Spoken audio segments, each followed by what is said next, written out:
We're joined now by Kirk Henderson. You can find him at Kirk Serious Face on Twitter or on X. He's from Mavs Moneyball. Kirk, how are you today?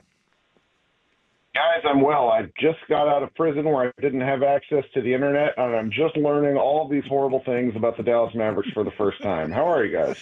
We're excellent. Let me get you started on this. We will talk about the Mavericks real quick, but I assume you've been following this NBA Finals. You taking the Pacers or the Thunder at this point? I am taking the Pacers. I do not like the Thunder. They are, what is it? We can't have like Gen Alpha NBA champions. I'm not here for it. Fair enough. Kirk, obviously you and I have been talking through everything for the last couple months. You were the first person I texted when the Shams hack happened with Luka. When all of this stuff went down and things got as bad as they did, I told my former co-host Dusty and now my boss, I go, man, I got a lot of friends in Dallas, man. I don't know if things are gonna come back like the way this feels real in a way that I don't think has happened outside of a team leaving a city.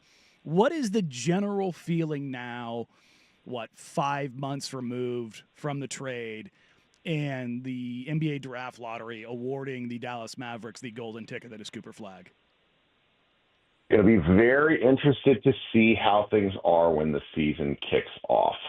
I will say that Cooper Flag didn't generate quite the buzz you might expect, largely because I think Dallas area basketball fans, at least NBA Mavericks fans, were pretty burnt out on the season. I pulled over my car. I wasn't even covering the lottery. I was heading to a kid's baseball practice. I pulled out of my car and I see a guy with the Jason Kidd shirt on, and I was just, hey, the Mavericks won the lottery. And he looks at me and he goes, huh? And I was like, you have a Mavs shirt on. He goes, oh, yeah. Oh, that's nice. And it's just sort of a different feel. The team is I think they'll win some fans back, getting the number one overall pick. And frankly, we just have to be quite candid about this. A white American basketball player going number one hasn't happened in like half a century. And that in itself will generate a different kind of buzz. I think that they have some hope in getting some people back, but compared, to moving on from Luka Doncic, the sort of silent freeze out of Dirk Nowitzki, which is going on, there's a lot of people that really are say they're done with the team. When you look at that in kind of that mentality, this is the crux of the argument that Dusty and I have kind of been having, and not even an argument, discussion. Is it savable?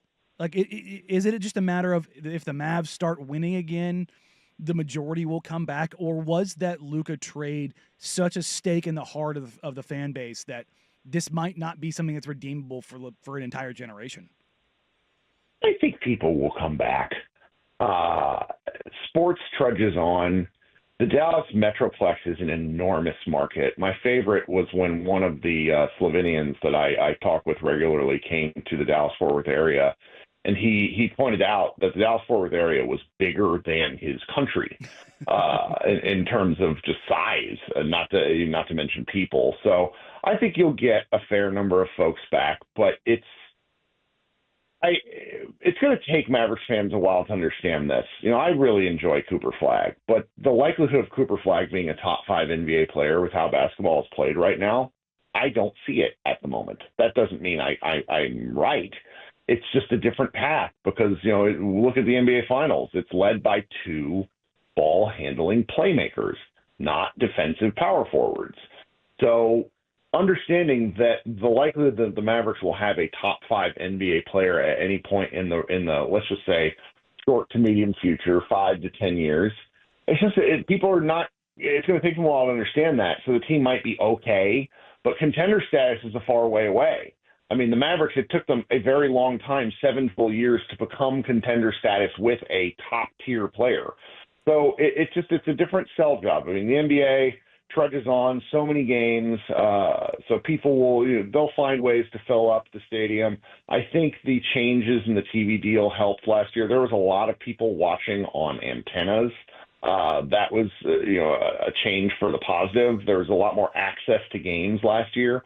So I think that may end up helping the Mavericks in the long term. But in the short term, it was tough. I mean, I know the area around the arena took a big dip business-wise following February 1st on. I know they weren't really able to sell out, even though they kept recording sellouts. But I think you'll see an uptick. It's going to be different. We're talking to Kirk Henderson here of Mavs Moneyball. You can also listen to the Pod Maverick podcast. I understand that fans may come back in the future, but something that does maybe have a timeline on it. I'm curious about Nico Harrison's future here, because there was so much vitriol and so much backlash after the Luka trade. Now they get this huge boost with getting the number 1 pick in the lottery. It feels like there's maybe a breath of life or resuscitation happening for Nico with that news, but how much does he have to do and how quickly in order to keep his gig? Because if you believe the reports, the ownership was upset with what the reaction was. They didn't realize it was going to be that severe, and he's talking about a 3 and 4 year plan with Anthony Davis coming on board. So what does his leash look like, and how much latitude does he have at this point? I am curious about that, because I feel that the situation in Dallas is not too dissimilar from the situation when Neil O'Shea ran the Blazers, in that I feel like, and please correct me if I'm wrong, guys, that O'Shea had a lot of leeway to do what he wanted to do. There was not a lot of ownership pushback. That is absolutely the case in Dallas, where everything that has happened, including obviously this Luka trade, received zero owner pushback. I think that will continue because the current governor, Patrick Dumont, who works for the Adelson family, doesn't know anything about basketball. He's trusting the person who he gave an extension to see this through. They would have to start pretty badly, I think, in order for like a real change to happen. They should fire him right now, because the Mavericks are currently, when they draft Cooper Flagg, their salary cap, and this is where I hate being, like, in order to be a modern NBA fan, you also have to have a minor in accounting. And the Mavericks will be over the NBA's first apron of their salary cap, which is pretty punitive in its penalties.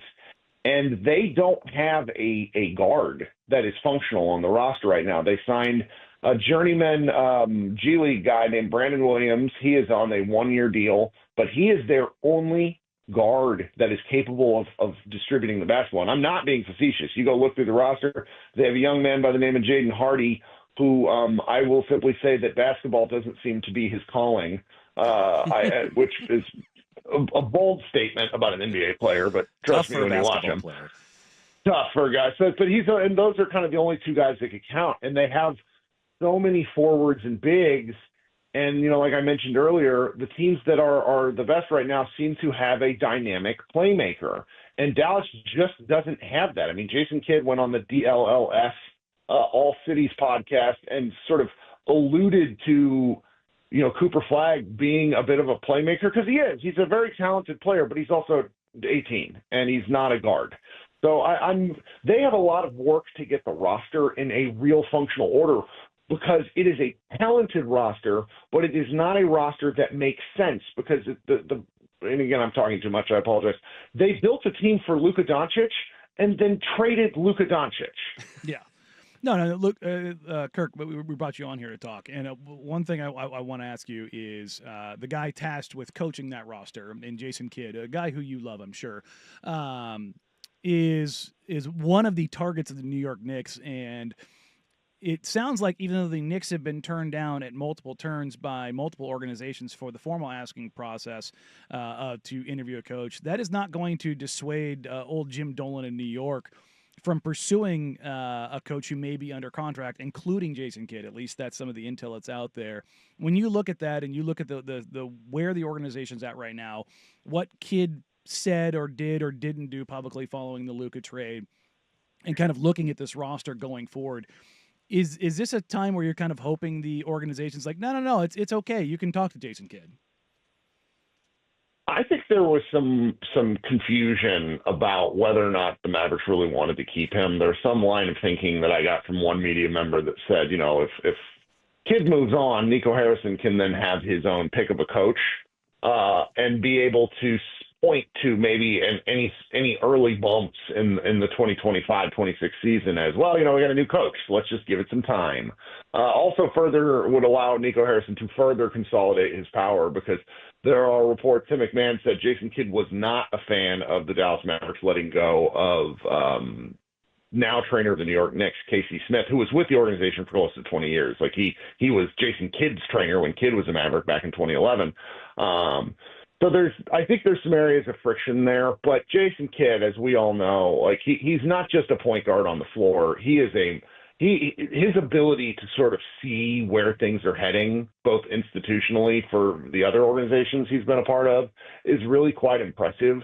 I, for a short while, thought he was going to get out from under this Dallas situation and be able to fully pass the buck on to Nico Harrison and, essentially feeling like Jesse in Breaking Bad where he's yelling about Walter White saying, he can't keep getting away with this, because Kidd very much was a part of the trade. He just was. And, Harrison can sit there and say that he wasn't. There's enough reporting to know that it was, Harrison's final call, but this was made by this getting to that point. Kidd played a part in it. So I'm very curious to see what happens next. It seems so unlikely. But again, Kidd is a master at coming up with new strategies. Everyone remembers when he was coach of the Brooklyn Nets and he knocked the drink on the floor very purposely when he didn't have a timeout in order to cause a stoppage in play. I'm sort of hoping secretly for a very weird exit just for the what do you want to call it, the novelty of the situation. Yeah, the theater of it all. And if we're talking Breaking Bad references and memes, I can only imagine Nico Harrison as Walter White saying, "I am the danger," and Mavs fans believing him.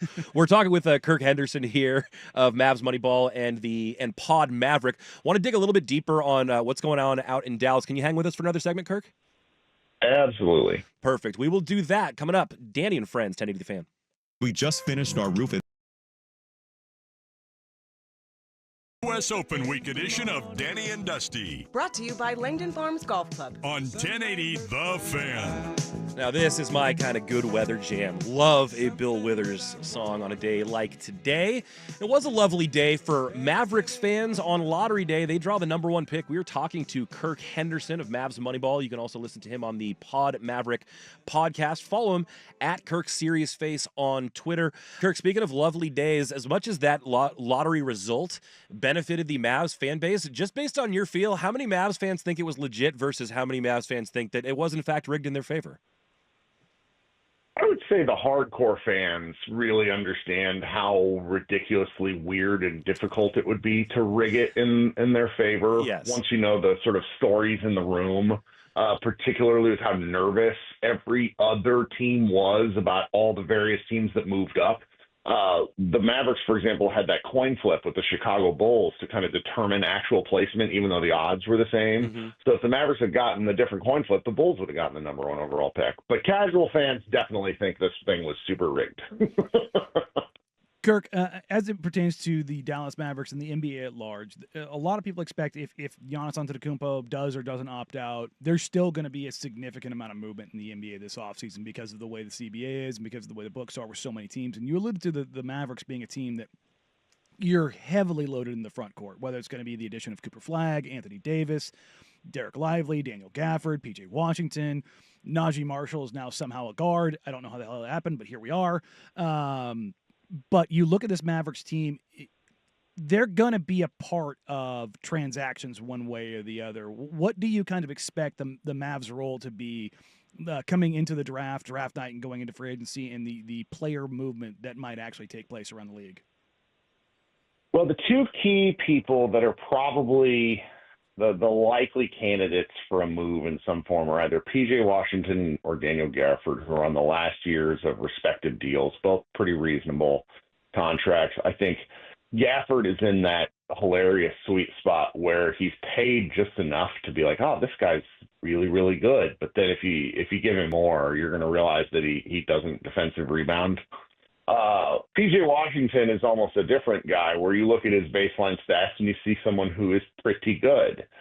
I think given the right circumstances, P.J. Washington could continue to blossom to being a real player. Before Luka Doncic got hurt, I was sort of under the impression that his role would be that where he might end up on an all-defensive team which is very funny because he came to the Mavericks just as a bit of a ball of clay. You could see the tools. He had some explosions, but he didn't play much defense in Charlotte. And I found myself very impressed by his game and his various skill sets.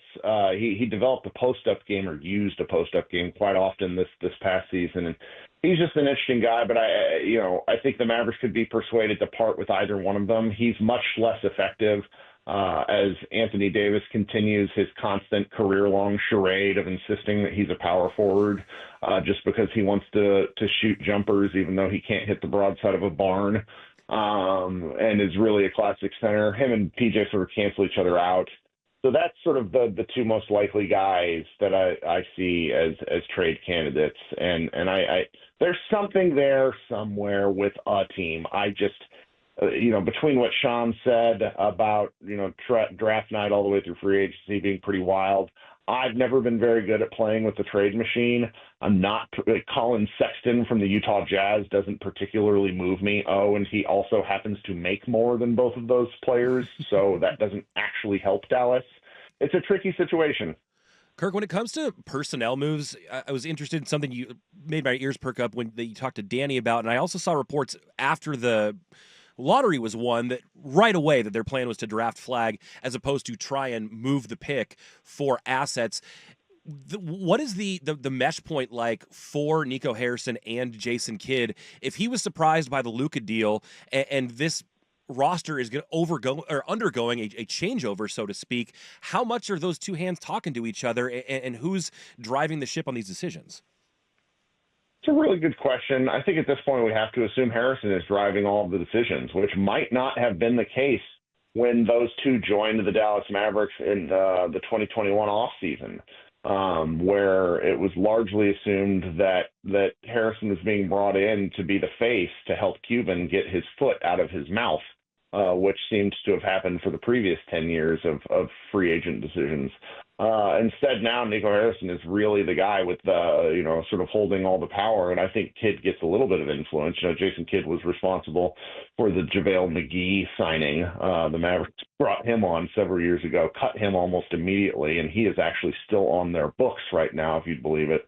So I really think Harrison has most of the say here. Though, according to Tim McMahon, it was Patrick Dumont, the owner, essentially stepping in and saying, we're drafting this Cooper Flag guy, really putting an end to rumors before it could begin, because I'm not sure if you guys read Zach Lowe's or heard Zach Lowe talking about the lottery. Teams were openly making fun of Nico Harrison in the lottery. Harrison wasn't there because he's gone into a bunker after his last press availability to end the year, and nobody's heard from him since. So you have to assume he's just kind of operating out of a position. I don't want to say fear or panic because the man is uber confident, but he's operating in a position of secrecy with this exception of Flag. Well, Kirk, we've gotten this far, and we haven't mentioned the Kyrie Irving of it all yet. Kyrie obviously was brought into Dallas under the pretenses and his constraints of his own making, and Kyrie really kind of had a rebirth of his career. And prior to having a devastating injury, leading up to the Luka injury, it looked like the Mavs might have had an ideal pairing and running mate for Luka. But now he's going to be a guy who's going to get a big contract, and he's probably not back until January or February next year. When you look at this Mavs outlook, going into just next season alone, I know it's hard to make those machinations all come together without knowing what moves will or won't happen. But when you look at this Mavs team, what is the goal and or expectation for them when we're sitting here at this time next year? Ooh, a year from now, things are going to be wildly different. I fully believe the organization thinks that this roster, with the talent on it, should be a fringe contender. That's really the way they talk. I don't see it, largely because I understand how basketball is played, and I get the feeling that the Dallas Mavericks organization just is kind of lost their way these days, talking about Harrison repeatedly referring to defense winning championships. Well, how's that working out for the Oklahoma City Thunder right now? How did that work out for the Boston Celtics last year? It's a very difficult position to be in as sort of a a fan, advocate, media person, whatever I am, because it requires looking in the sky and saying, boy, that sky's purple today, despite it being blue. It's very frustrating. And so I think they're going to find out the hard way. The team will be night to night competitive because Jason Kidd, one thing about him is guys play hard for him. The Mavericks gutted their way to that 10th spot despite not having really – so many guys were hurt. The Kyrie situation really took the wind out of the sails because I think the Mavericks might have been in play for Kevin Durant this summer had Kyrie not gotten hurt. And that was sort of Nico's plan, was to put together a team like that. So it makes all this very – they're going to find out quickly because the NBA's Western Conference is simply no joke. The teams below them in the standings, so I would argue almost every team is getting better in some way, shape, or form. And while Dallas, again, is talented, I don't see how the pieces fit. Fantastic insights from Kirk Henderson. Kirk, we really appreciate you hanging with us for a couple segments here. You can catch Kirk's work over on Mavs Moneyball. You can listen to him at the Pod Maverick podcast and follow him at Kirk Serious Face on Twitter. Kirk, thanks so much for the time. We appreciate it, brother. Have a great day, guys. Thanks, Kirk. Really insightful stuff from Kirk there, and a fascinating time to just be a voyeur for the Mavericks franchise right now. I wanted to have him on for a couple of weeks, and he bothered me the day. He's like, "Hey, I thought you wanted me to have me on, jerk." And I was like, "Oh, yeah, that's right. I got to get you on here." Then because I want to get him in because Dallas has been the epicenter of the NBA. Yep. Whether it's Luka, whether it's Kyrie, whether it's Nico, whether it's now Cooper Flag, and now like you kind of heard him allude to the Kevin Durant of it all. Like, yeah. They're going to be, and I hadn't even considered that. That's fascinating. Well, I mean, and it may not be under consideration anymore, but there's another teammate that Kevin Durant played with in Brooklyn, not named Kyrie Irving, who's in Los Angeles with the Clippers, and James Harden. And don't be surprised if all of a sudden you hear the Clippers start popping up in talks for Kevin Durant. That would be a very Clippersy move, wouldn't it? They are wanting to keep it going, and the Harden and KD are trying to show that pairing can work, and it's just. But the Mavs, even if they're not going to be a player for KD or if Giannis asks out, like be a part of that, they've got, like you mentioned, PJ Washington, Daniel Gafford, like they've got pieces that multiple teams are like, hey, you've got 11 billion guys in your front court, and you don't have a single guy on your roster who can dribble, pass, or shoot who's healthy. Yeah. And that's the thing about Kyrie is like he's not going to be back until a while. February. It was a late season injury. It was like, and that's if everything, ship shape, everything's good to go. Right, like, and he's aging too. It's not like it's you'd expect him to come back even like the player he was necessarily. And that's the question about this. And the Mavs are going to play a huge part. The NBA draft is now less than 2 weeks away. Don't be surprised if you see the Mavs involved in a lot of stuff. So that's part of the reason I want to have him on, because as we press forward over the next 13 days, I'm going to have some more folks from around the league to hop in and kind of give some information and intel about what they're all kind of doing. And you see this spider web that is going to get quite big for this summer. Fascinating stuff to monitor as we move forward.